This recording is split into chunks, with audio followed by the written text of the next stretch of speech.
안녕하십니까? 예, 프랑스 파리 교회에서 선교사로 있다가 서울중앙교회로 다시 부름을 받았습니다. 들어온 지 지금 2달이 조금 넘었습니다. 그래서 아마 이 자리를 통해서 다시 한번 형제자매님들께 인사를 드립니다. 조영팔입니다.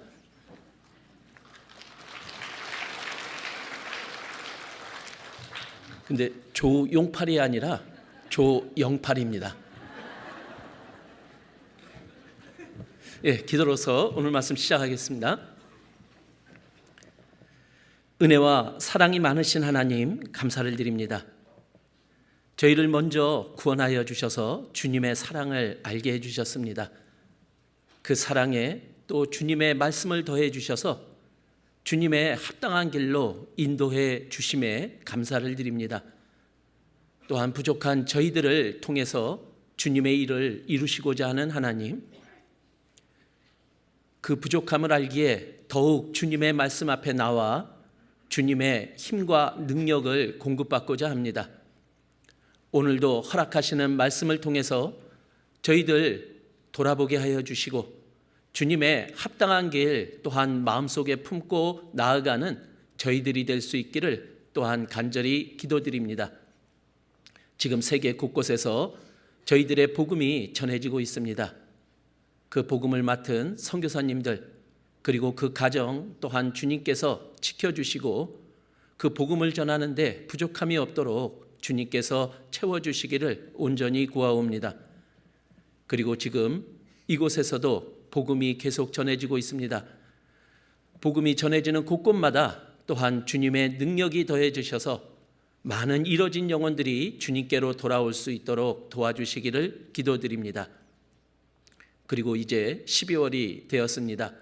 한 해를 마감하고 또 내년을 준비하는 모든 과정들 속에서 또 주님께서 함께하여 주셔서 온전히 그 일 진행할 수 있도록 도와주시기를 부탁드립니다. 오직 주님만이 나타나시는 귀한 시간으로 인도해 주시기를 바라옵니다. 저희를 사랑하시는 예수님 이름으로 기도드렸습니다. 아멘. 예, 오늘의 주제가 내 안에 있는 베드로입니다. 그래서 오늘 잠깐 부탁을 드릴 것은 지금 형제자매님들께서 오늘 베드로 대역을 좀 맡아주셨으면 부탁을 드립니다. 그래서 읽는 성경 말씀마다 베드로가 말하는 구절을 좀 앉으셔서 읽어주시기를 부탁을 드립니다. 마태복음 26장 31절 말씀입니다. 마태복음 26장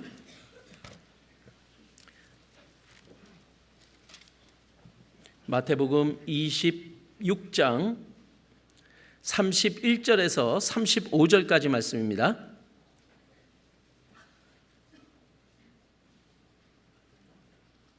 예, 제가 먼저 읽겠습니다. 때에 예수께서 제자들에게 이르시되 오늘 밤에 너희가 다 나를 버리리라. 기록된 바 내가 목자를 치리니 양의 떼가 흩어지리라 하였느니라. 그러나 내가 살아난 후에 너희보다 먼저 갈릴리로 가리라.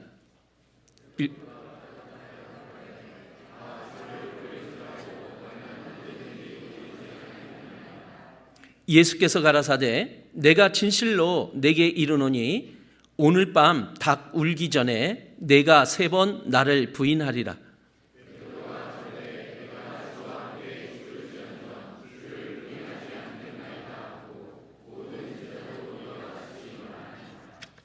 예, 마태복음 26장 69절에서 75절까지 말씀도 보겠습니다.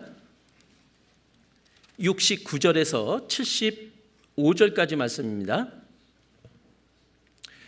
베드로가 바깥 뜰에 앉았더니 한 비자가 나와 가로되 너도 갈릴리 사람 예수와 함께 있었도다 하거늘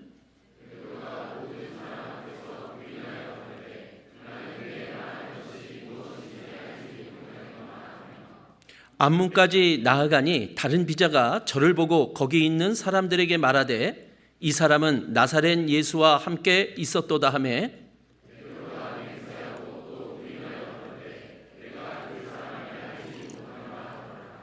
조금 후에 곁에 섰던 사람들이 나와 베드로에게 이르되 너도 진실로 그 당이라 내 말소리가 너를 표명한다 하거늘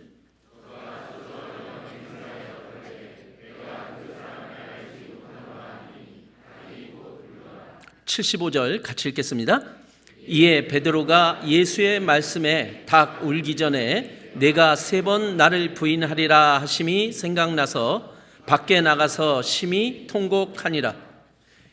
여기 접으시고 요한복음 21장 찾겠습니다. 요한복음 21장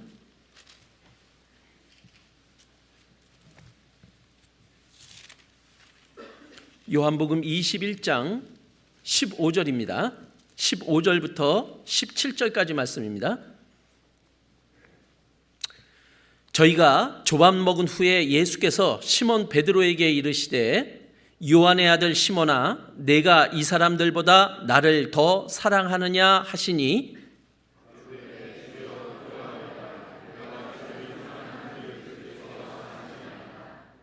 가라사대 내 어린 양을 먹이라 하시고 또 두 번째 가라사대 요한의 아들 시몬아 내가 나를 사랑하느냐 하시니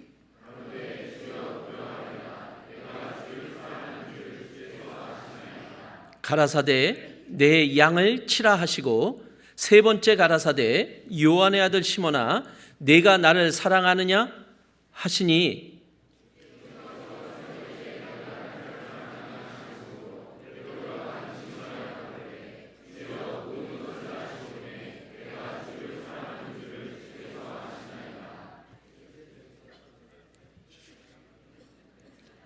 예수께서 가라사대 내 양을 먹이라.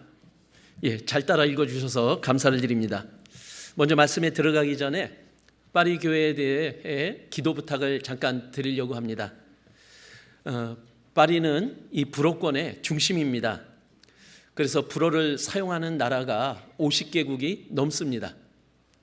그리고 파리를 방문하는 관광객의 수가 1년에 9천만 명이 넘습니다. 파리에 그만큼 볼 것이 많다라는 얘기입니다. 근데 혹시 아십니까? 그 파리에서 가장 아름다운 곳이 어딘지?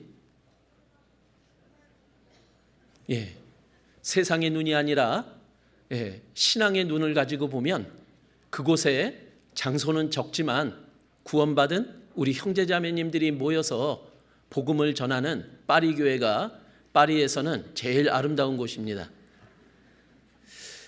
그래서 9천만 명이나 되는 관광객들이 파리에 몰려들기에 또 그들의 수발을 드는 많은 사람들이 필요합니다. 그래서 옛날 프랑스가 식민지로 거느렸던 그 나라의 이주민들이 또 파리에 와서 힘든 일을 담당하면서 그곳에 함께하고 있습니다. 그래서 그 파리는 물가가 많이 높습니다. 그래서 어느 지수에 나타난 통계 자료를 보니까 싱가포르에 이어서 세계에서 두 번째로 물가가 높은 도시라고 기록이 되어 있습니다. 그래서 저희 파리에 있는 저희 교회의 크기가 한 33평밖에 안 됩니다. 그래서 전도인 사택과 함께 매달 들어가는 월세만 거의 600만 원의 돈이 들어갑니다. 그런데 그곳을 통해서 또 주님의 복음이 계속 전해지고 있습니다. 그래서 파리 교회는 한국 사람들만의 교회가 아니고요. 또 프랑스 사람들의 교회만도 아니고요. 그곳에 와 있는 많은 이주민들이 함께하는 교회가 되었습니다. 그래서 한국 사람, 중국 사람, 프랑스 사람, 아프리카 사람, 심지어 일본 분까지 함께하는 교회가 되었습니다. 그래서 주일날 말씀이 전해지면 4개의 언어가 같이 이렇게 들려지고 있습니다. 그래도 그곳을 통해서 계속 복음이 전해지고 있고 얼마 전에는 구원받은 중국 형제자매님들을 통해서 중국 청두라는 지역에 또 교회가 복음이 전해져서 교회가 세워지는 일까지 있었습니다. 그리고 불어를 사용하는 또 벨기에라는 곳에 또 구원받은 세 자매가 있어서 그곳에서도 이제 정기적인 모임을 갖게 되었습니다. 그러나 선진국에서 그 복음을 전하는 일은 그렇게 쉽지만은 않습니다. 그리고 많은 여건들이, 또 복음을 방해하는 여건들이 너무나 많습니다. 그래서 더욱 형제자매님들의 기도가 필요한 곳이기도 합니다. 그래서 지금은 더더욱 교회당이 필요하기에 지금 파리교회 형제자매님들이 교회당 마련을 위해서 지금 기도와 함께 준비를 진행하고 있습니다. 그곳에 또 여기 참석하신 모든 분들이 함께 좀 기도로 동참해 주시기를 부탁을 드립니다. 지금 12월입니다. 더욱 분주한 달이기도 합니다. 근데 그 분주함이 올해에 맞춰 있는 것이 아니라 2020년 내년에 맞춰져 있습니다. 그 준비를 위해서 우리가 지금 이 12월을 또 바쁘게 보내고 있습니다. 그런데 모든 것이 합력하여 선을 이룬다라고 말씀해 주셨습니다. 그래서 우리가 정리하는 그 모든 것들이 하나님과 연결이 되어서 정리된다면 올 한 해 보낸 우리의 모든 삶들이 또 하나님 앞에 선으로서 이루어지고 또 내년에도 그 선을 이룰 수 있는 바탕이 될 수 있음에 분명할 겁니다. 저는 실수를 하거나 그리고 힘들고 어려울 때 그 야구에서 사용하는 그 사말타자라는 그 단어를 마음속에 계속 새깁니다. 혹시 야구 용어 모르시는 분을 위해서 제가 좀 소개를 시켜드려야 될 것 같은데요. 이 사말타자라고 하는 것은요, 이 야구 선수들의 꿈입니다. 즉 프로야구에서 사말타자가 된다면은 연봉도 상당히 높은 아주 좋은 대우를 받는 선수들입니다. 그런데 그 사말타자는 10번의 타석에 들어섰는데 3번을 안타를 치거나 홈런을 치면 사말타자라고 이야기를 합니다. 그런데 반면에 7번은 이제 실패를 했다라는 이야기입니다. 즉 그 7번의 실패를 통해서 3번의 성공을 이뤄낸 타자를 사말타자라고 합니다. 즉 그들은 실패를 두려워하지 않았어요. 그리고 그 실패를 거울 삼아서 또 안타를 치며 성공한 사람으로 설 수 있었던 그들을 가리켜서 사말타자라고 이야기를 합니다. 그런데 어느 때서부터 우리에게 그 실패라는 것이 더욱더 두려움으로 와닿았습니다. 실패를 하면 안 되는 것처럼 느껴졌고 실수를 하면 괜히 불안하고 그래서 그 실수를 하지 않으려고 실패를 하지 않으려고 더더욱 시도를 하지 않는 우리의 모습도 보이게 됩니다. 그래서 우리가 살아가는 삶 속에 많은 돌들이 놓이게 되거든요. 근데 그 돌들이 우리들에게 어떤 때는 걸림돌이 되기도 하고요. 그리고 어떤 때는 그 돌들이 우리들에게 디딤돌이 되기도 합니다.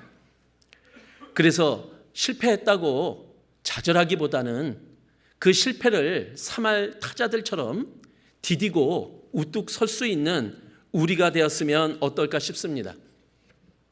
그 아이들의 걸음마 배우는 것 보셨습니까?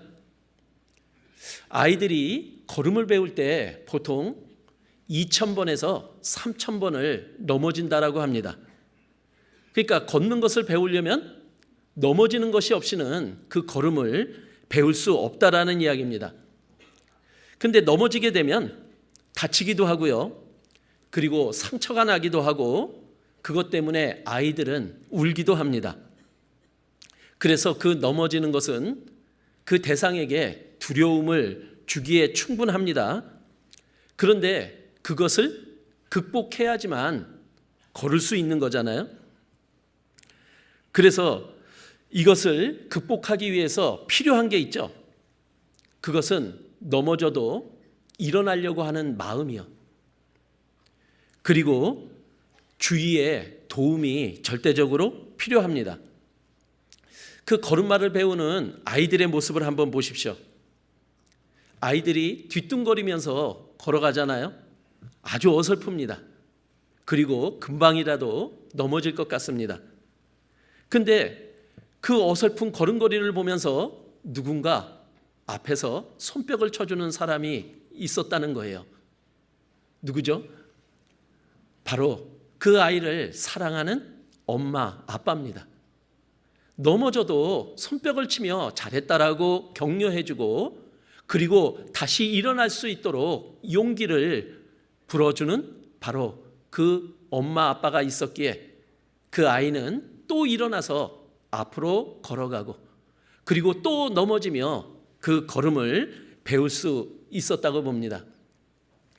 자, 우리의 신앙의 길에서도 우리의 걸음마는 계속되어야 합니다. 우리 혹시 주변에 그 신앙의 걸음마를 배우면서 넘어진 분은 없는지 혹시 둘러보셨습니까? 아니면 혹시 나도 자주 넘어지지는 않는지요? 그때 그 넘어진 분들에게, 그리고 넘어진 자신에게 한번 이렇게 말해주면 어떻겠습니까? 힘내라, 힘. 좀 촌스럽습니까? 그럼 영어로 화이팅. 만약에 누군가가 이 말을 해준다면 그 말이 힘이 되고 다시 일어설 수 있다면 아마 그 넘어진 사람은 분명히 걸음을 빨리 배울 수 있는 그러한 자가 될 겁니다. 잠언 24장 16절에도요. 대저 의인은 7번 넘어질지라도 다시 일어나려니와 이렇게 기록되어 있거든요. 자, 의인은요, 안 넘어지는 자가 아니라는 겁니다. 의인도 넘어질 수 있다라는 거죠. 그러나 다시 일어나는 것이 의인이라고 이야기를 합니다.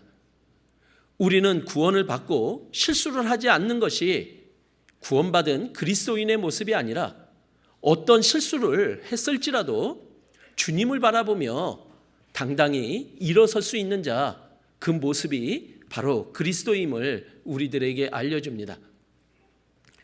40년 동안 미디안 광야에서 양을 치고 있었던 한 사람이 있었습니다. 근데 그 사람은 80살의 노인이었습니다. 누군지 아시죠?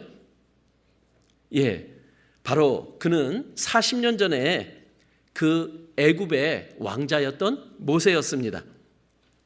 자, 그는 궁중학문에 익숙했고 무엇이든지 자신에 넘쳤던 혈기 넘치는 청년이었습니다.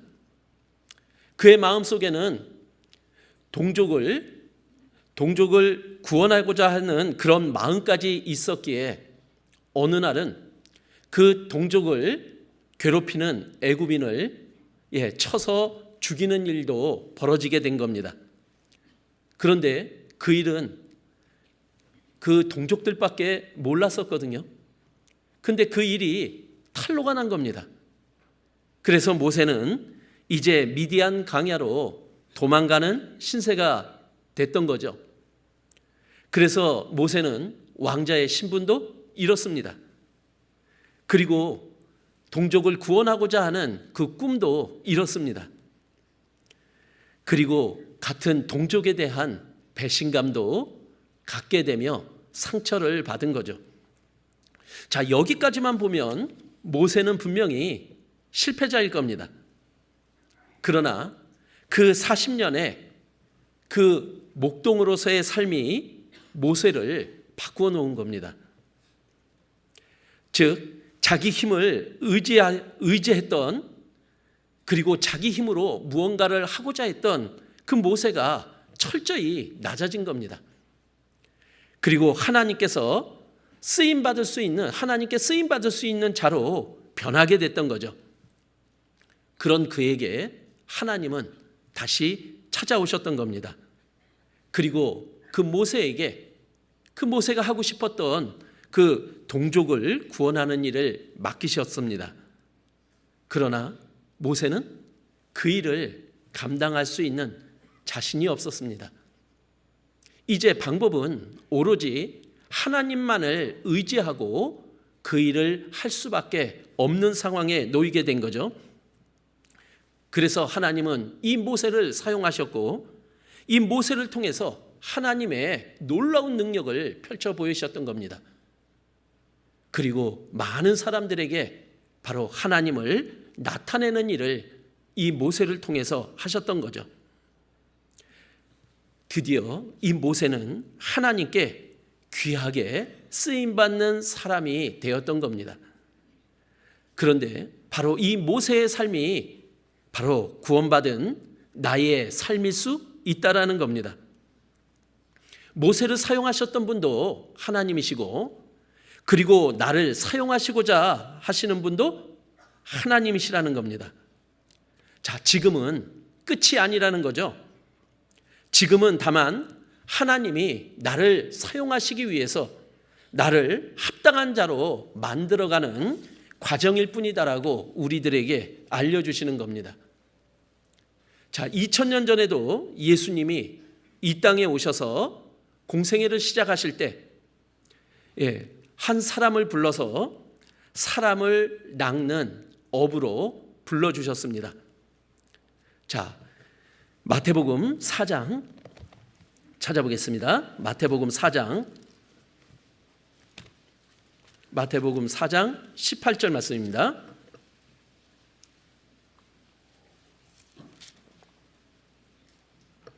마태복음 4장 18절 말씀.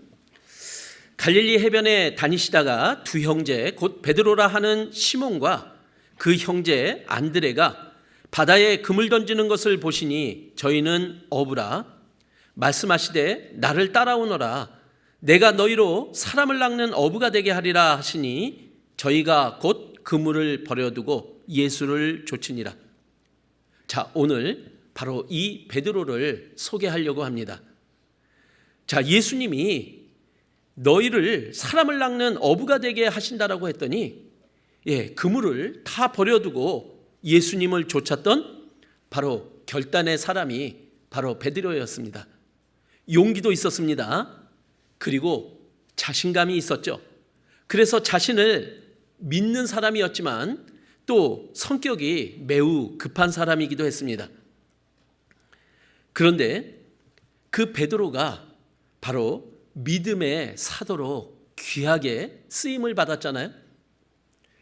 그런데 그에게는 너무나도 마음 아픈 그 실패의 과거가 있었다라는 거예요.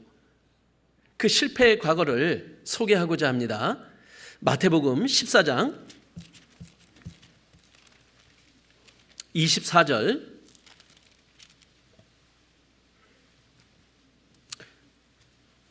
마태복음 14장 24절 말씀입니다. 자, 역시 베드로의 대역을 해주셔야 됩니다. 배가 이미 육지에서 수리나 떠나서 바람이 거슬림으로 물결을 인하여 고난을 당하더라. 밤 사경에 예수께서 바다 위로 걸어서 제자들에게 오시니 제자들이 그 바다 위로 걸어오심을 보고 놀라 유령이라 하며 무서워하여 소리 지르거늘 예수께서 즉시 일러 가라사대 안심하라 내니 두려워 말라.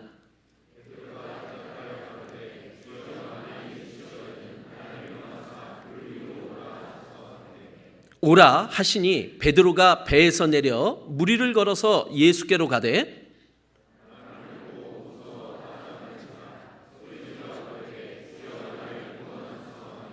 예수께서 즉시 손을 내밀어 저를 붙잡으시며 가라사대 믿음이 적은 자여 왜 의심하였느냐 하시고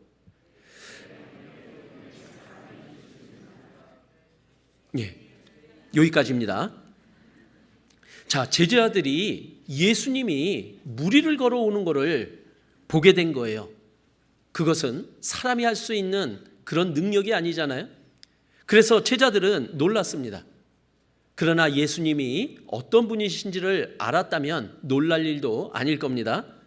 근데 그 모습을 본 베드로가 자신을 통해서 그 예수님의 하신 일들이 자신을 통해서 나타나기를 원했던 겁니다. 그래서 자신에게도 그 일이 일어나기를 바로 예수님께 구했잖아요. 그랬더니 예수님이 나를 명하사 무리로 오라 이렇게 말씀하셨습니다. 자, 그런데 그 무리를 걸어가는 그것은 보통의 믿음으로는 불가능한 겁니다. 그러나 베드로는 예수님에 대한 믿음을 가지고 그 무리를 걸어갔던 거예요. 예수님을 바라보며 그 물 위에 발을 디디고 걷는 일이 베드로에게도 일어났던 겁니다. 그래서 베드로는 그 예수님의 말씀을 의지하고 예수님만을 바라보고 그 무리를 걸을 수 있게 됐던 거죠. 자, 그런데 베드로 앞에 바람이 불었습니다. 그리고 마음에 의심이 생기면서 이제 두려움이 생기게 된 겁니다. 그래서 눈을 돌려서 그 풍랑을 쳐다보았을 때 이제 베드로는 물속에 빠져가는 신세가 되었던 거예요. 베드로는 다급하게 예수님께 구해달라고 소리쳤습니다. 그리고 예수님은 베드로를 붙잡아 주셨고요. 그리고 예수님은 베드로에게 믿음이 적은 자라고 책망을 하고 계신 겁니다. 자, 우리는 어떻습니까? 우리도 주님에 대한 믿음이 있잖아요. 그리고 주님의 말씀대로 살아가려고 합니다.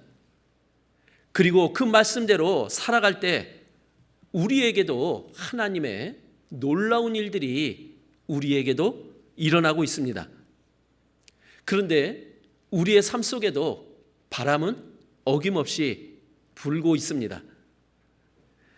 즉, 우리에게 또 어렵고 힘든 일들이 생기게 되는 겁니다.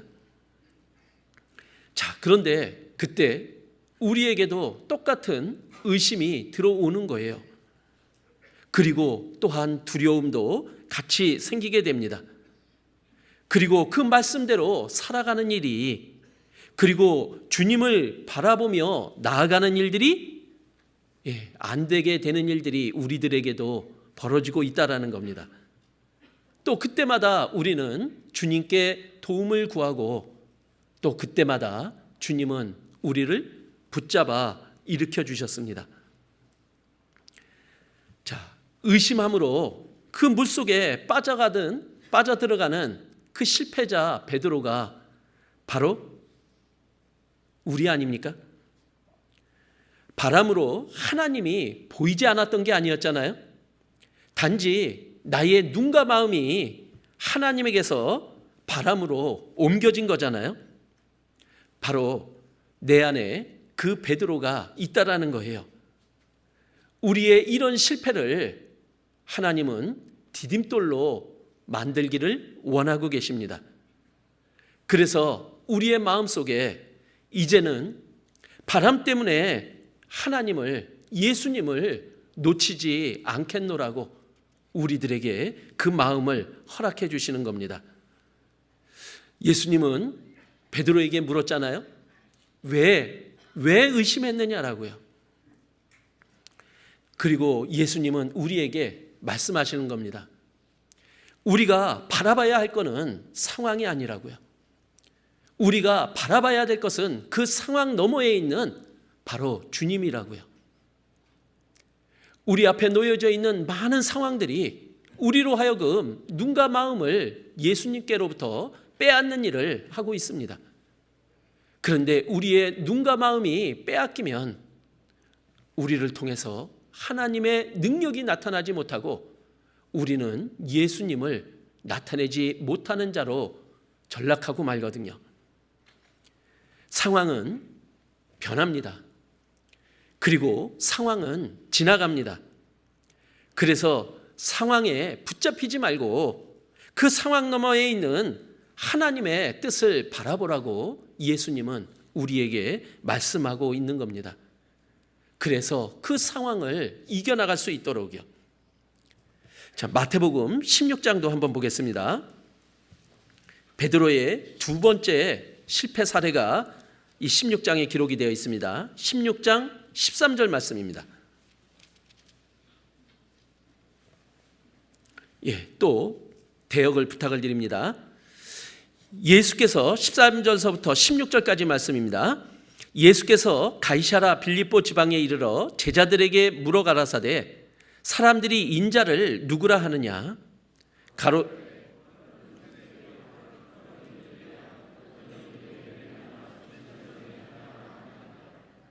가라사대 너희는 나를 누구라 하느냐?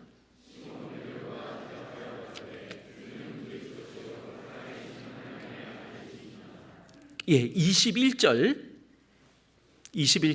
이때로부터 예수 그리스도께서 자기가 예루살렘에 올라가 장로들과 대제사장들과 서기관들에게 많은 고난을 받고 죽임을 당하고 제3일에 살아나야 할 것을 제자들에게 비로소 가르치시니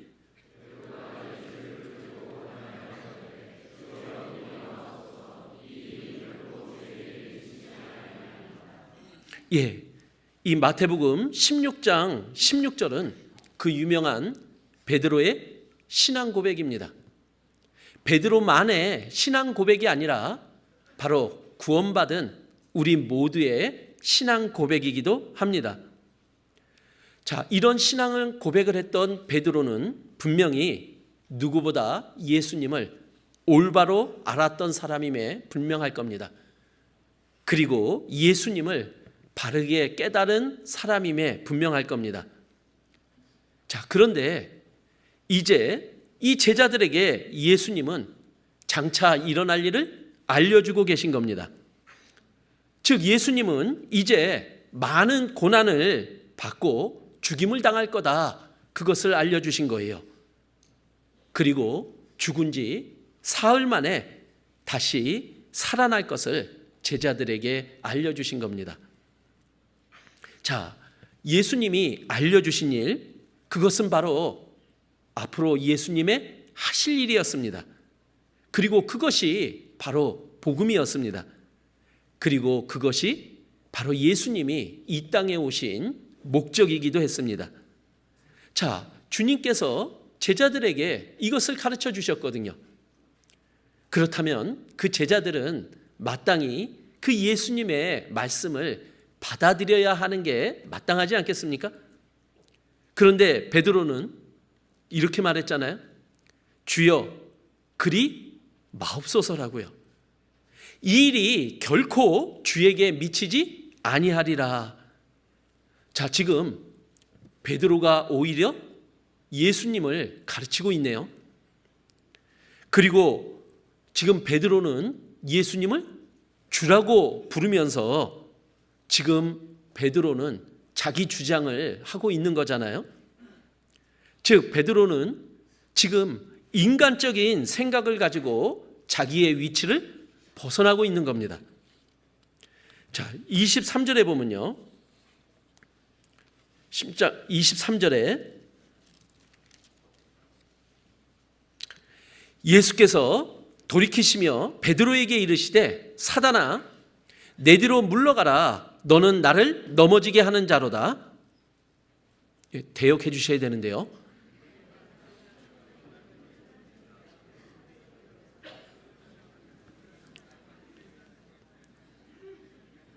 예, 내가 하나님의 일을 생각지 아니하고 도리어 사람의 일을 생각하는도다 하시고, 예, 이 대역은 제가 해야 될 대역이었습니다. 자, 베드로가 말했던 이 말은 인간적으로 보면 어떻게 보면 참 좋은 말로 들렸을지도 모릅니다. 그러나 예수님은 베드로에게 그것은 사단의 말이라고 책망하고 있는 겁니다.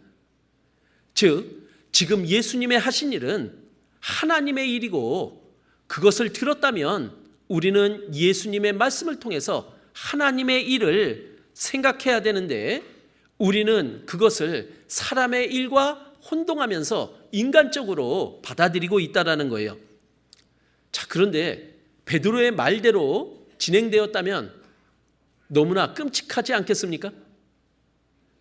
만약에 베드로가 그리 마옵소서 해서 예수님이 고난을 받고 죽음을 당하고 그리고 사흘 만에 부활하지 않았다면 자, 이 세상 모든 사람들은 다 지옥 갈 수밖에 없는 아주 끔찍한 일이 벌어지고 만다라는 거예요.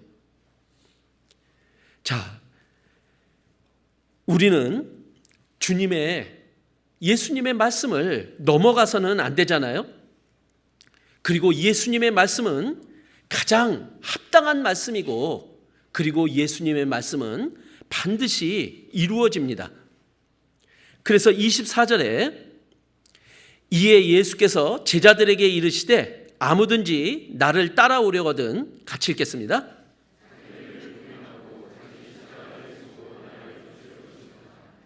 그래서 예수님은 제자들에게 나를 따라와야 된다라고 말씀하고 있는 거죠. 그런데 그 예수님을 따라가려면 어떻게 해야 되냐면은 앞서가는 게 아니라는 거예요. 예수님을 따라가는 것은 앞서가는 게 아니라 쫓아가는 거다라고 말씀하고 있는 거예요.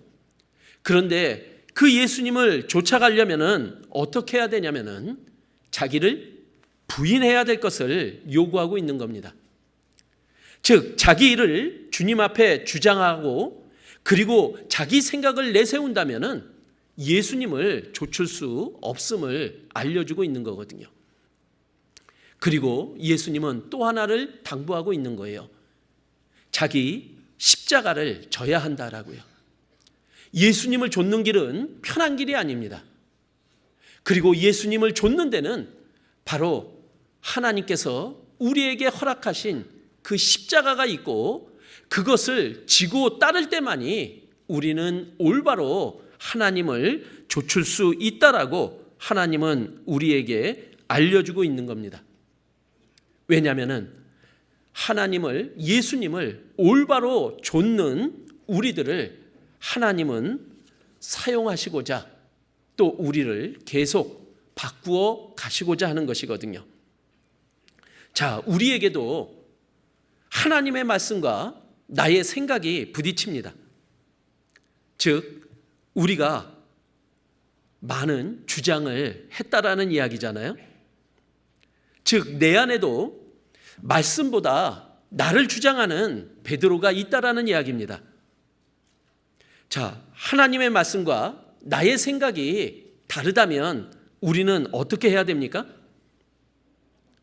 자, 하나님께 우리는 맞춰져야 되는 자지 하나님을 우리에게 맞춰가야 되는 자가 아니라는 거예요. 그 실패 사례가 이스라엘 사람들이었잖아요.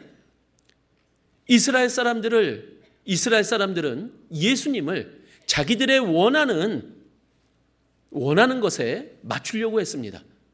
그래서 자기들을 로마로부터 구해주고 자기들을 육신적으로 현실적으로 더 많은 것을 가지고 누릴 수 있는 자로 만들어주기를 바라셨거든요.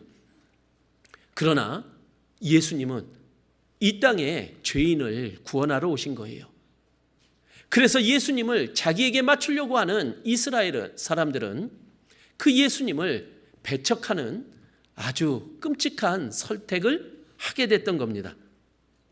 자, 그러나 그 예수님께 맞춰가려고 했던 바로 하나님께 귀히 쓰임받았던 한 사람이 있습니다. 그 사람이 사도 바울이잖아요. 그래서 사도 바울은 자기의 생각을, 자기의 주장을 날마다 죽여야만 했습니다. 그래서 사도 바울은 날마다 죽노라 하며 자기의 생각을 하나님의 말씀 앞에 굽혔던 겁니다. 자, 하나님은 구원받은 우리에게 요구하는 삶이 있잖아요. 갈라디아서 2장 20절 여기 적고요. 갈라디아서 2장 20절.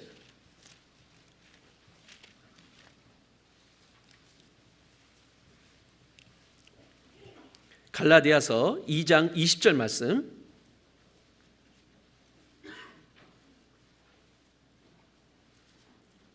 같이 읽겠습니다. 내가 그리스도와 함께 십자가에 못 박혔나니 그런즉 이제는 내가 산 것이 아니요 오직 내 안에 그리스도께서 사신 것이라. 이제 내가 육체 가운데 사는 것은 나를 사랑하사 나를 위하여 자기 몸을 버리신 하나님의 아들을 믿는 믿음 안에서 사는 것이다.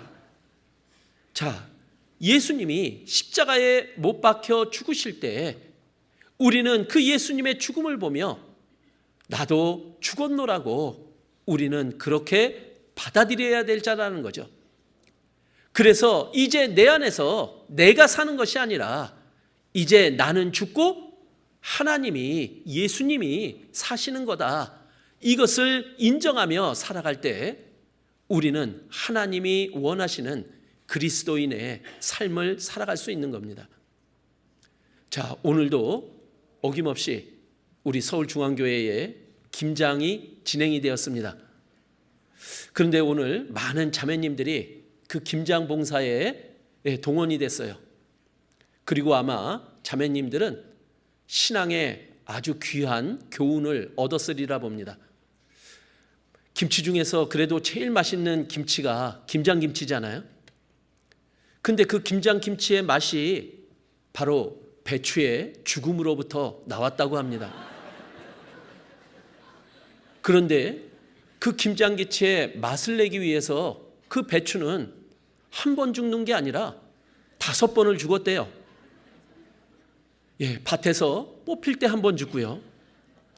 그리고 칼이 그 배를 가를 때 또 2번 죽는다고 합니다.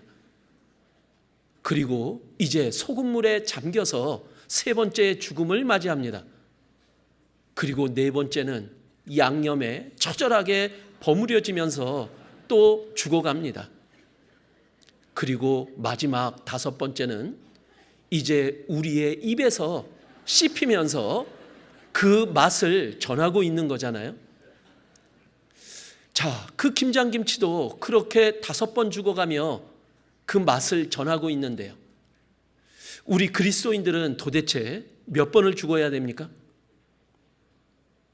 사도 바울처럼 날마다, 아니 내 육신이 올라올 때마다 그때마다 죽어야 할 자가 우리 그리스도인임에 분명할 겁니다.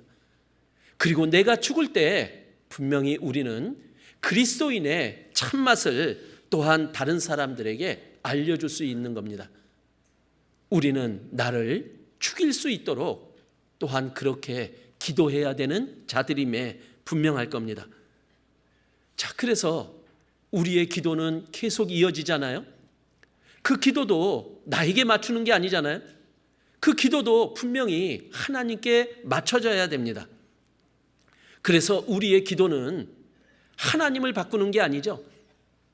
바로 우리의 기도는 나를 바꾸는 기도여야만 됩니다.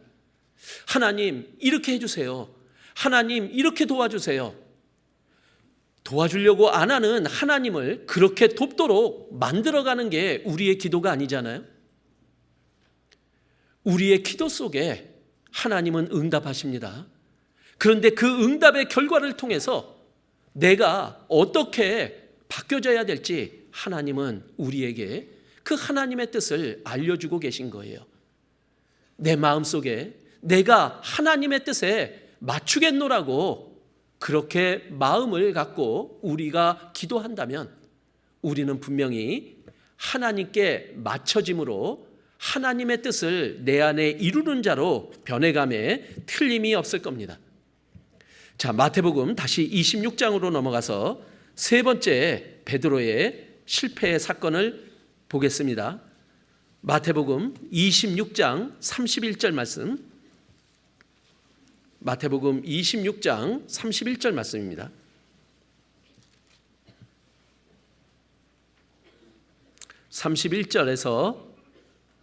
31절 말씀. 때에 예수께서 제자들에게 이르시되 오늘 밤에 너희가 다 나를 버리리라 기록된 바 내가 목자를 치리니 양의 떼가 흩어지리라 하였느니라. 33절 읽겠습니다.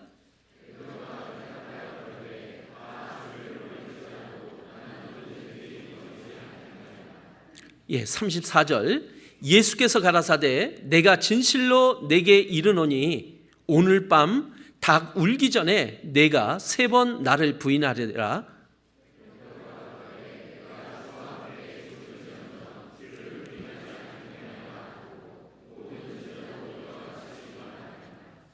시간 관계상 베드로가 한 말을 우리 골라서 한번 읽어보겠습니다.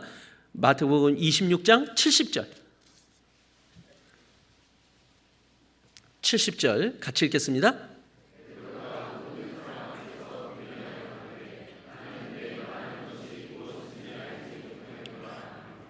72절 같이 읽겠습니다.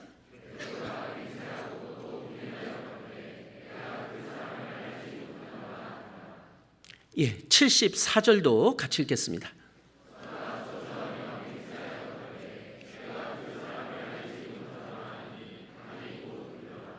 예, 75절도 같이 읽겠습니다. 이에 베드로가 예수의 말씀에 닭 울기 전에 내가 3번 나를 부인하리라 하심이 생각나서 밖에 나가서 심히 통곡하니라. 자, 예수님은 제자들에게 앞으로 일어날 일을 알려주셨습니다. 오늘 밤에 너희가 다 나를 버리리라고요. 그리고 오늘 밤 닭 울기 전에 베드로 내가 3번 나를 부인할 거라고 알려주신 겁니다.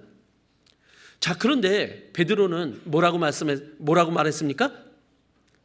다 주를 버릴지라도 나는 언제든지 버리지 않겠나이다. 자신 있게 얘기했습니다.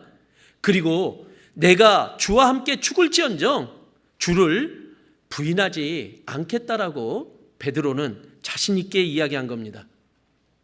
그런데 이제 예수님이 잡히시던 날 예수님의 말씀대로 제자들은 뿔뿔이 흩어지고 말았던 겁니다. 그리고 예수님의 말씀대로 베드로는 3번이나 그것도 저주하고 맹세하여 예수님을 부인하는 일이 실제 일어난 겁니다. 그런데 그때 닭의 울음소리가 들리게 된 거예요. 베드로는 알게 됐습니다. 예수님의 말씀대로 그대로 일어났음을. 그리고 그 닭의 울음소리를 들으며 이제 베드로는 통곡을 하게 된 겁니다. 자, 그 베드로의 눈물이요. 바로 예수님을 부인했던 자신에 대한 실망의 눈물이었을 겁니다. 내가 어떻게 예수님을 부인할 수 있냐라고 아마 자기 자신에게 너무나 실망을 했을 겁니다. 그리고 예수님을 의지하기보다 자신을 믿었던 바로 후회의 눈물이기도 합니다. 그리고 마음보다 그 육신에 잡혀서 살아가는 자기의 부족함과 연약함에 대한 눈물이었음에 분명할 겁니다.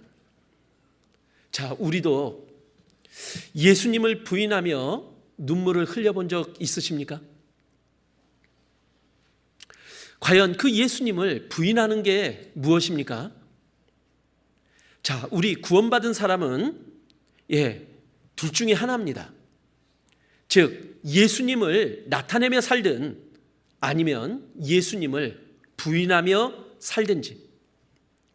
다른 말로 얘기하면 예수님을 나타내며 살든지 아니면 자기 자신을 주장하고 나타내며 살든지요.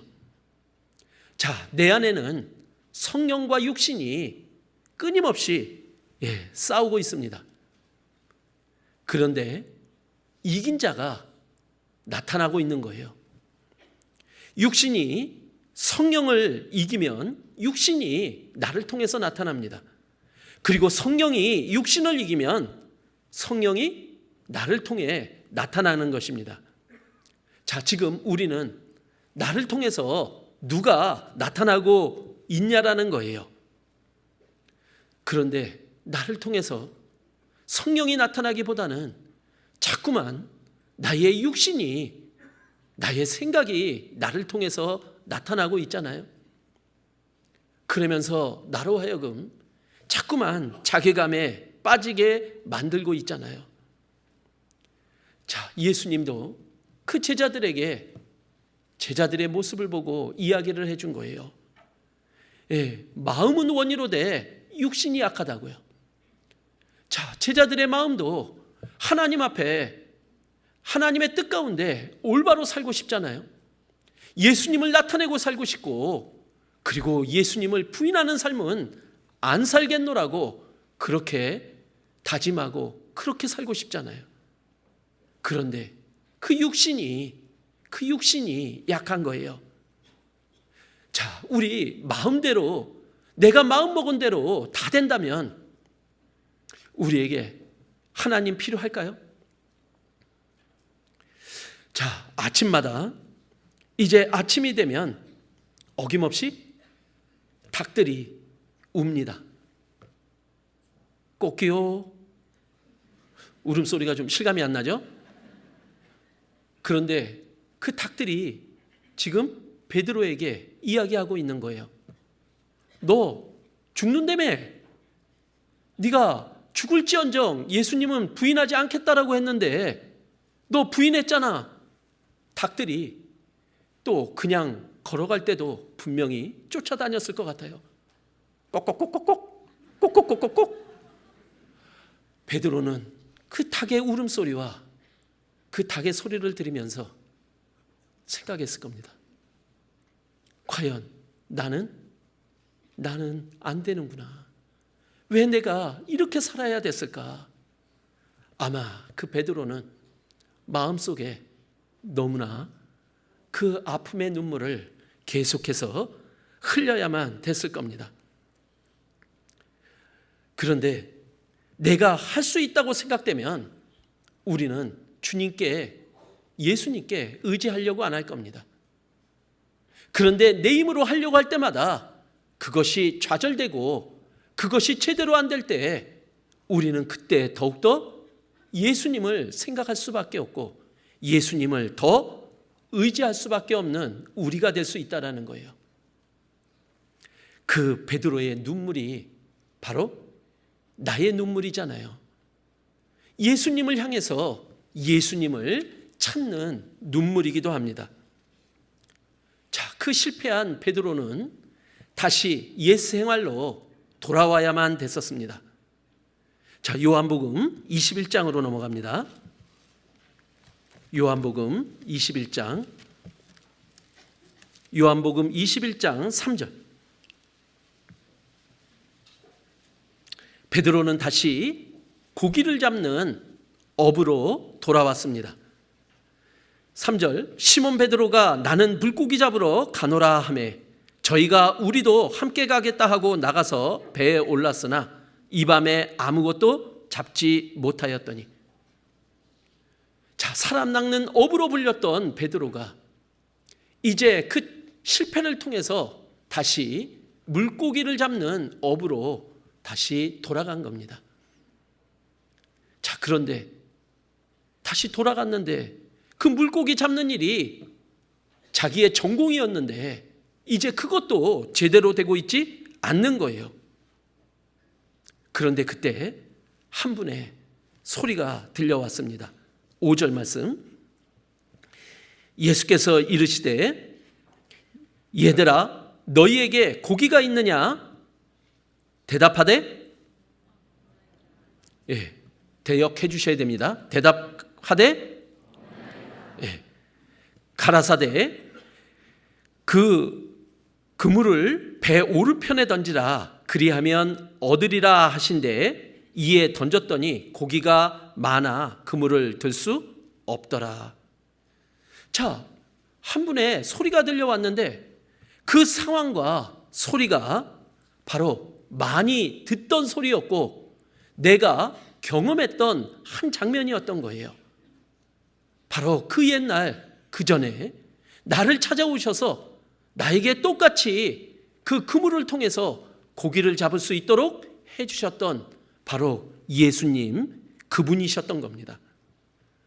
바로 이 실패한 베드로에게 예수님이 부활하셔서 다시 찾아오셨던 거예요.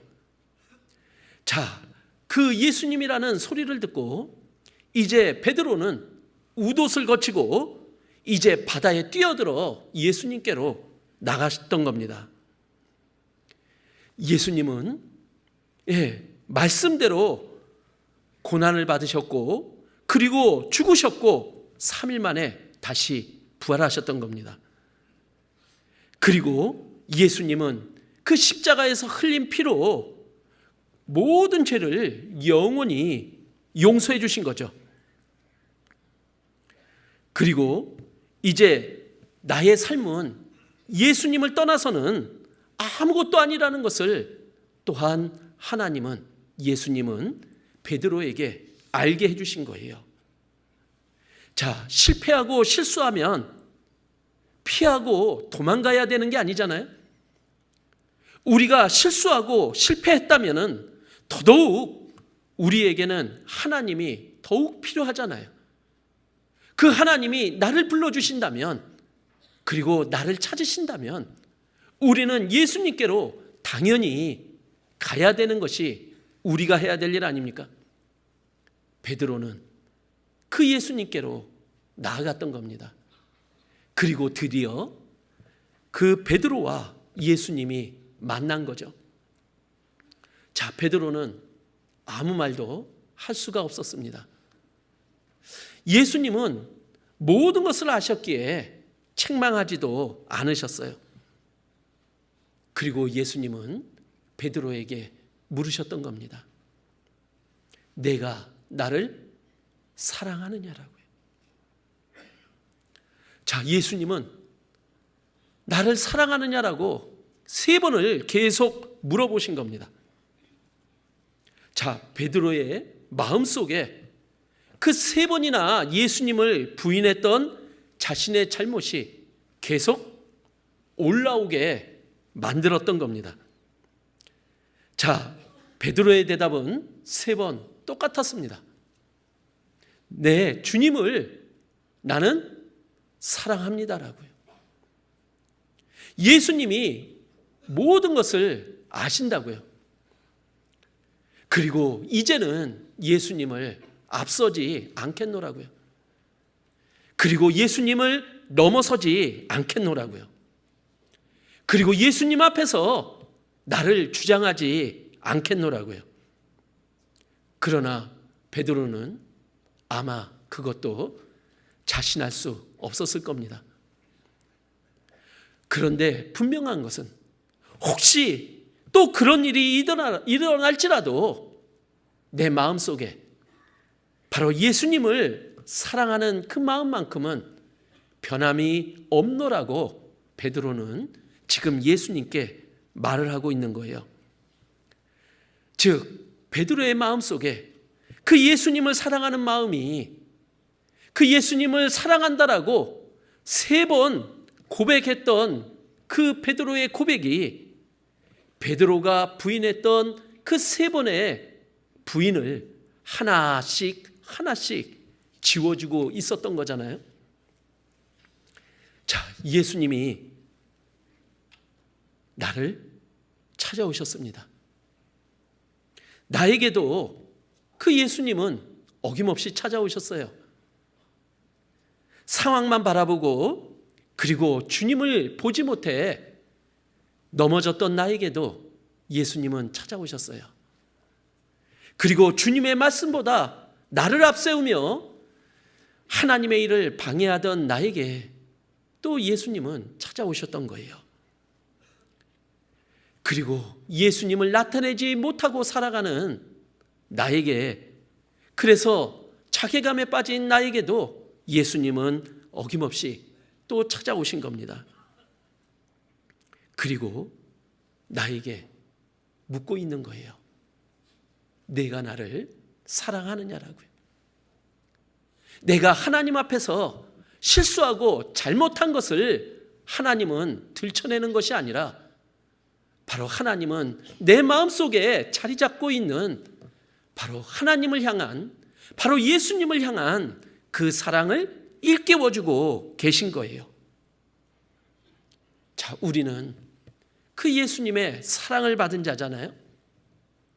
우리가 하나님 앞에 어떠한 잘못을 했을지라도, 그리고 어떠한 실수를 했을지라도 구원받은 우리의 마음속에는 바로 그 예수님을 향한 그 사랑만큼은 분명하게 있다는 것을 우리는 압니다. 하나님은 구원받은 우리를 사용하시려고 하셔요. 그리고 하나님은 하나님의 일을 할 수 있는 그 사람을 찾고 계신 거예요. 근데 하나님은 그 사람을 찾는 기준이 우리 사람들하고 다르다라고 말씀하고 있는 겁니다. 바로 사람은 외모를 보지만 나 여호와는 중심을 보신다라고 하나님은 말씀하고 있는 겁니다. 하나님은 우리가 얼마나 잘못했냐를 보시는 게 아니라 바로 잘못을 하고 살아가고 있지만 내 마음속에 정작 하나님을 사랑하는 그 마음이 있느냐라고 묻고 있는 거예요. 그리고 하나님은 그 마음을 하나님에게 달라라고 요구하고 있는 겁니다. 바로 하나님과 함께하며 하나님의 일을 대신해 줄 수 있는 그 마음, 그것이 바로 하나님을 향한 사랑이었던 겁니다. 자, 우리 하나님께 무엇을 드릴 수 있겠습니까? 하나님이 무엇이 부족해서 받으시려고 하시는 분이 아니잖아요. 그러나 하나님은 우리를 구원해 주시고 우리들에게 정작 바라는 것이 있는 거예요. 그것은 바로 사랑이었습니다. 주님을 향한 사랑이요. 그래서 하나님은 베드로를 다시 찾아오셔서 또 베드로에게 다시 사용하시고자 베드로에게 사명을 주신 겁니다. 자, 요한복음 21장 15절에 그래서 15절에 보면 내 어린 양을 먹이라고요. 그리고 16절에 또 내 어린 양을 치라고요. 그리고 17절에 반복해서 내 양을 먹이라고 그 실패했던 베드로의 사랑하는 마음을 사용하시고자 또 베드로에게 하나님의 일을 맡기십니다. 그리고 베드로에게 나를 따르라고 말씀하고 있는 거예요. 자, 이 베드로 어떻게 됐습니까? 바로 베드로를 통해서 하나님의 놀라운 기적과 이적들이 나타나게 된 거잖아요. 베드로가 하나님의 복음을 전할 때 3,000명, 5,000명이 구원을 받는 하나님의 놀라운 역사가 나타난 거예요. 베드로는 알게 됐습니다. 그래서 베드로는 하나님의 일이 나타날 때마다 바로 자기 자신을 나타내지 않고 바로 주님을 온전히 나타낼 수 있는 자로 변하게 된 겁니다. 자, 그 하나님은 예수님은 이제 또 실패투성이인 나에게도 찾아오셨고 나를 사용하시고자 한다라는 거예요. 나의 모든 실수, 나의 모든 잘못을 바로 예수님은 알고 계십니다. 즉, 내가 주님을 위해서 무엇을 하기를 바라시는 것이 아니라 하나님께서 나에게 그분의 능력과 지혜를 더해 주셔서 하나님의 일을 할 수 있도록 하나님이 사용할 수 있는 바로 그 사랑의 마음을 우리들에게 요구하시고 그것을 사용하시고자 하는 거예요. 자, 하나님은 하나님을 사랑하는 자를 통해서 역사하시는 분입니다.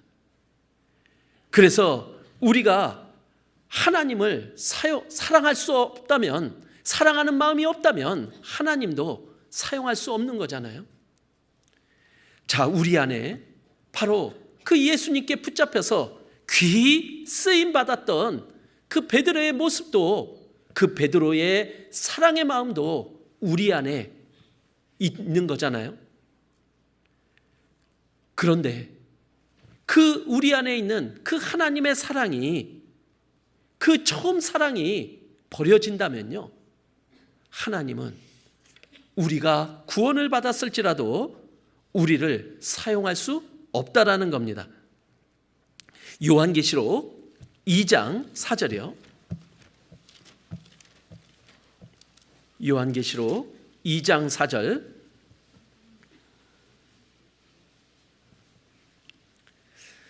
그러나 너를 책망할 것이 있나니 너의 처음 사랑을 버렸느니라.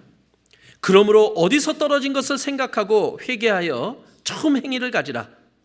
같이 읽겠습니다. 만일 그리하지 아니하고 회개치 아니하면 내가 내게 임하여 내 촛대를 그 자리에서 옮기리라.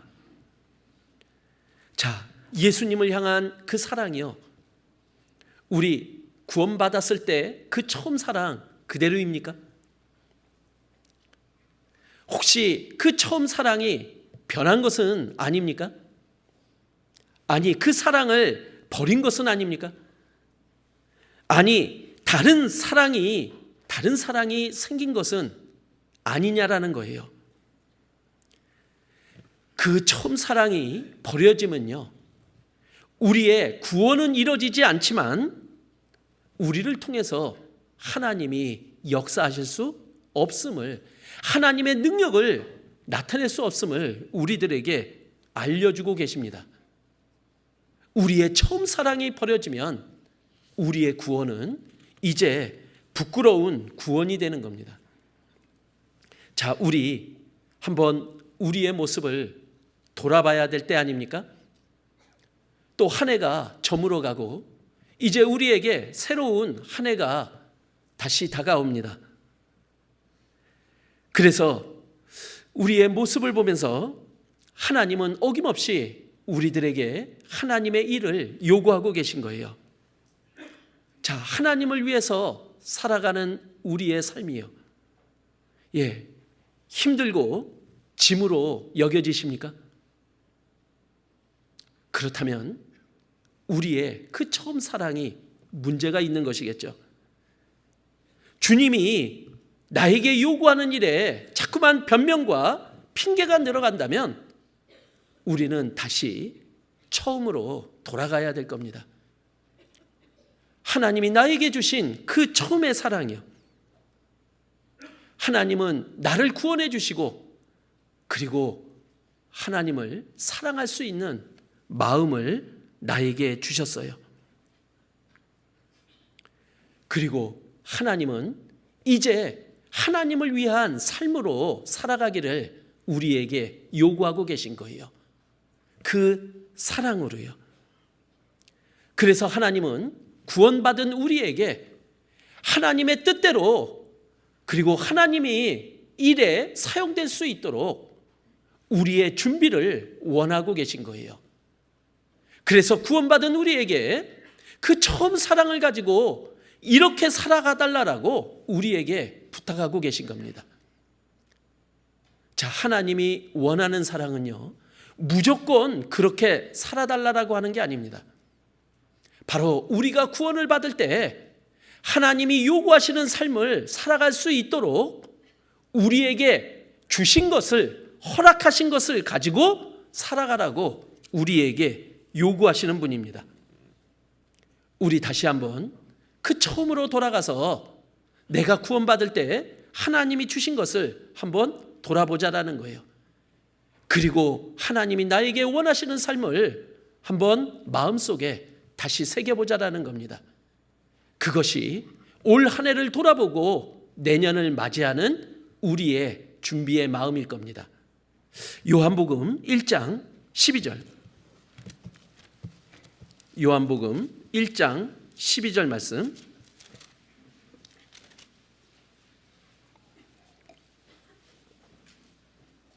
요한복음 1장 12절 말씀입니다.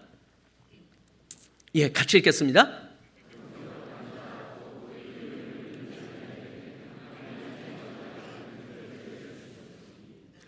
우리가 구원받았을 때 분명히 하나님께서는 우리에게 주신 게 있어요.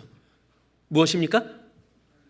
하나님의 자녀가 되는 권세요. 자, 우리에게 하나님이 주신 하나님의 자녀라고 하는 권세요. 하나님의 유업을 이어받을 권세를 우리들에게 주신 겁니다.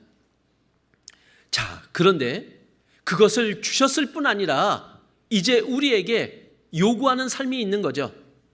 그래서 하나님은 바로 예수님의 마음을 품으라고 우리들에게 요구하고 계신 거예요. 또 우리에게, 구원받은 우리에게 구원을 이루라고 요구하고 계신 거예요. 자, 구원받은 우리가 이루어야 될 구원이 무엇입니까? 바로 우리는 이제 예수님처럼 변해가야 되는 우리가 되어야 될 것을 하나님은 요구하고 계신 거잖아요. 그래서 내가 점점 더 예수님을 닮아갈 수 있도록, 그리고 하나님의 마음을 품어갈 수 있도록, 그래서 하나님은 내가 되어달라고 부탁하고 있는 거예요. 자, 우리가 어떻게 예수님의 마음을 품어갈 수 있습니까? 요한복음 14장 21절.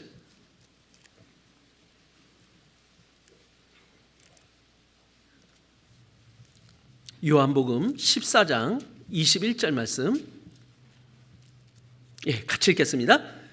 나의 계명을 가지고 지키는 자라야 나를 사랑하는 자니 나를 사랑하는 자는 내 아버지께 사랑을 받을 것이요 나도 그를 사랑하여 그에게 나를 나타내리라. 자, 우리의 마음이 예수님을 닮으면 우리의 마음이 밖으로 나타납니다. 바로 예수님이, 하나님이 나를 통해 나타나는 거죠. 바로 내가 하나님의 말씀을 가지고 지켜나갈 때 우리의 마음이 바로 예수님처럼, 하나님처럼 변해갈 수 있음을 알려주고 있는 겁니다. 자, 그런데 그 말씀을 지켜가는 것이 이제 사랑의 마음으로 지켜가야 된다는 거예요. 자, 하나님의 말씀은 의무가 아닙니다. 하나님의 말씀은 이제 나에게 더욱 율법으로서 억지로 지켜야 될 것이 아니라 바로 하나님을 사랑하기 때문에, 예수님을 사랑하기 때문에 그 사랑의 마음으로 지켜갈 뿐이라는 거예요. 그렇게 지켜가는 나에게 바로 하나님의 마음이 생겨질 수 있도록요. 자, 그렇게 살아가는 나에게 하나님은 약속하고 계시잖아요. 그래서 다윗을 사용하셨을 때처럼요, 하나님은 다윗을 보고 내 마음에 합한 자라고 말씀하고 있는 거예요. 바로 다윗이 하나님의 마음을 가진 자라는 거예요. 그런데 하나님은 그 하나님의 마음에 합한 자를 통해서 하나님의 뜻을 다 이루게 하신다라고 약속하고 있는 거예요. 자, 우리가 예수님의 마음을 품으면 하나님은 그 마음을 품은 우리를 통해서 하나님의 뜻을 이루어 가신다라는 이야기입니다. 자, 그리고 하나님이 우리에게 또 구원받을 때 주신 게 있습니다. 사도행전 2장 38절. 사도행전 2장 38절.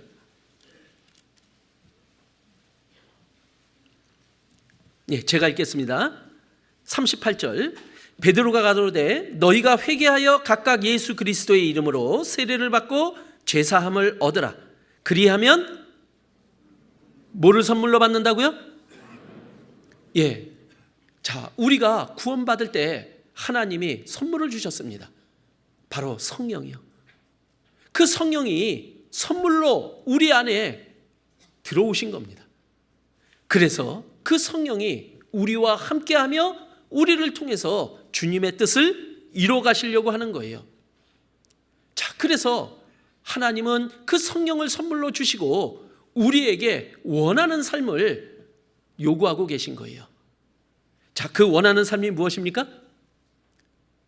바로 잠언 3장 6절 말씀입니다. 너는 범사에 그를 인정하라고요. 자, 내 안에 성령이 계십니까? 안 계십니까? 그런데 그 나와 함께하는 성령, 바로 그 하나님을 내가 항상 인정하느냐 안 하느냐, 그것이 나에게 달려 있다라는 거예요.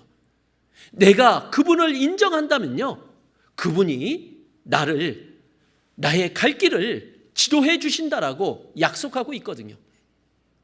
바로 내가 그분을 인정하면 나의 가는 길이 그분의 길이 되고, 내가 가는 길을 통해서 나는 주님을 나타내는 자가 될 수 있음을 알려주고 있습니다. 그 길에 육신은 계속해서 또한 내 안에서 올라옵니다. 자, 그런데 하나님은 우리에게 말씀하시잖아요. 성령을 쫓아 행하라고요. 우리는 그분을 쫓아가야 됩니다. 그러면은 육체의 욕심을 이루지 아니할 거다라고 약속하고 있는 거예요. 우리가 성령을 쫓아가느냐, 육신을 쫓아가느냐, 우리의 선택에 달려 있잖아요. 내가 그분을 인정하고 성령을 쫓아간다면 내 안의 육신의 그 욕심을 이길 수 있노라고, 그 욕심이 이루어지지 않게 될 수 있노라고 하나님은 약속하고 있는 거예요. 그분이 내 안에 함께 하신다면요, 우리는 또 하나님의 약속을 내 안에서 이룰 수 있는 거예요. 내게 능력 주시는 자 안에서 나는 얼마큼 할 수 있습니까? 모든 것을 할 수 있는 자가 될 수 있다라고 말씀하고 있는 거예요. 자, 우리가 어떤 삶을 살아가느냐, 하나님이 내가 구원받을 때 주신 것, 바로 그 성령을, 하나님을 항상 인정하며 살아가는 나의 삶이 될 때 우리는 하나님을 나타내는 자, 하나님의 능력을 통해 하나님이 역사하시는 자가 될 수 있음을 우리에게 알려주고 있는 거예요. 자, 로마서 5장 5절 말씀도 찾겠습니다. 로마서 5장 5절 말씀.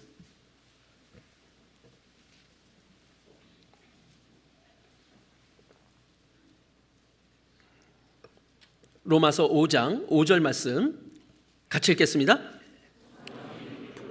아니함은 우리에게 주신 성령으로 말미암아 하나님의 사랑이 우리 마음에 부은 바 됨이니.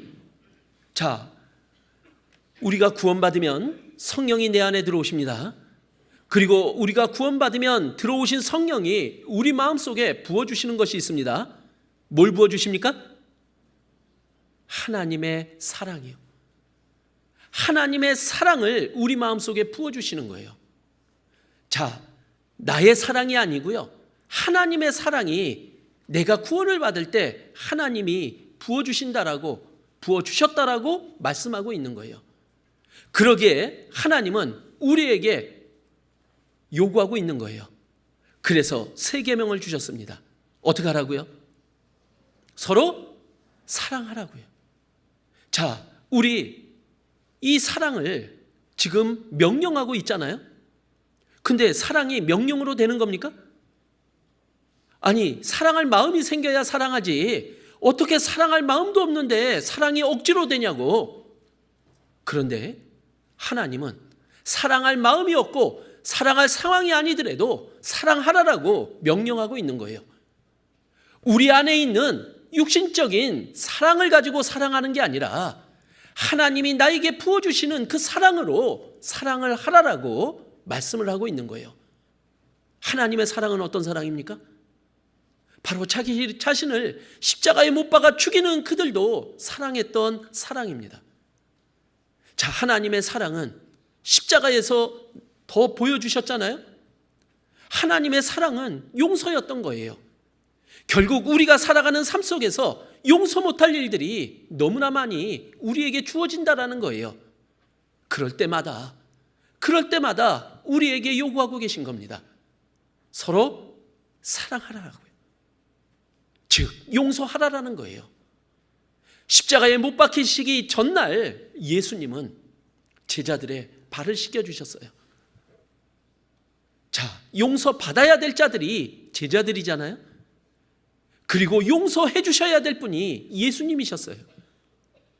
그런데 예수님은 용서받아야 될 제자들의 발을 그들은 씻겨주고 있는 거예요.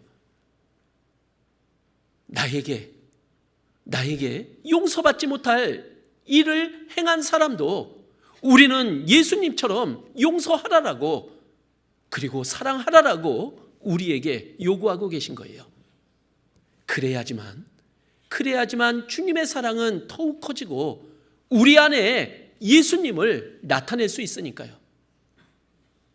그래서 하나님은 우리들에게 사랑을 부어주시고 사랑할 수 없는 상태에서도 우리에게 사랑을 요구하고 계신 겁니다. 하나님은 교회를 통해서 역사하시는 하나님입니다. 그런데 교회가 하나가 될 때 하나님의 역사가 이루어질 수 있거든요. 그런데 우리 교회를 하나로 만들어가는 것, 그것이 바로 사랑이잖아요.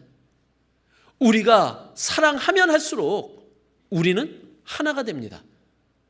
그리고 그 하나 된 우리를 통해서 하나님은 하나님의 능력을 부어주셔서 역사하시는 하나님이기도 합니다. 자, 그리고 베드로후서 1장 3절 말씀입니다. 베드로후서 1장 3절 말씀.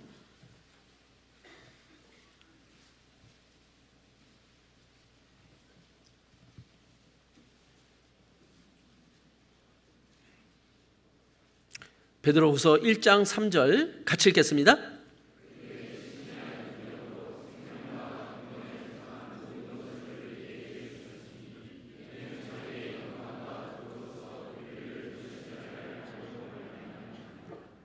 예, 그분의 신기한 능력으로 우리들에게 구원을 주셨습니다. 생명을 주셨습니다. 그런데 생명만 주신 게 아니라 또한 경건에 속한 모든 것을 우리들에게 주신 겁니다. 자, 경건에 속한 모든 것을 주시고 우리들에게 이렇게 살아달라고 요구하고 계시잖아요. 어떻게 해요? 내가 거룩하니 너희도 거룩할지어라고요. 즉 거룩한 삶을 살아달라고 요구하고 계신 거예요. 자, 하나님은 무조건 그렇게 살으라고 하는 게 아니죠. 그렇게 살아갈 수 있는 것을 우리들에게 주셨다는 거예요. 우리는 그것을 사용할 수 있는 자입니다. 자, 하나님은 구원받은 우리를 통해서 역사하시고자 하는 거예요. 그런데 우리가 거룩하지 않으면요, 우리가 깨끗하지 않으면요, 하나님은 우리를 통해서 역사하실 수가 없거든요. 자, 하나님은 구원받은 우리를 그릇에 비유하십니다. 하나님은 그릇을 사용하시고자 합니다. 근데 하나님이 사용하는 그릇은 화려한 그릇도 아니고요, 그리고 모양 있는 그릇도 아닙니다. 하나님이 사용하는 그릇은 바로 깨끗한 그릇임을 우리들에게 알려주고 계신 거예요. 그리고 우리들에게 거룩하게 살아달라고 요구하는 하나님이십니다. 자, 하나님은 우리를 구원해 주셨습니다. 그리고 우리들에게 또한 요구하는 삶이 있습니다. 근데 그 삶을 바로 하나님이 우리에게 허락하셨던 하나님을 향한 그 사랑을 가지고 이제 하나님이 주신 것을 사용해서 살아달라고 요구하고 계신 거예요. 왜냐하면 구원받은 우리를 통해서 하나님의 뜻을 이루고 하나님의 역사를 이루어 가시려고 하니까요. 올해도 어김없이 하나님의 역사는 이루어지고 있습니다. 그리고 2020년에도 하나님의 역사는 이루어질 겁니다. 그 역사를 이루기 위해서 하나님은 우리의 그 사랑을 요구하고 계신 거예요. 그리고 하나님이 우리를 더 사용하실 수 있도록 하나님이 원하는 삶을 또한 요구하고 있습니다. 그 삶을, 그 마음을 하나님께 드려서 내년 2020년에 더욱 하나님이 역사하는 나, 하나님이 사용하는 나, 그리고 하나님이 또한 사용하는 우리 교회가 될 수 있도록 우리 마음을 같이 모아보면 어떻겠습니까? 예, 기도로서 마치겠습니다.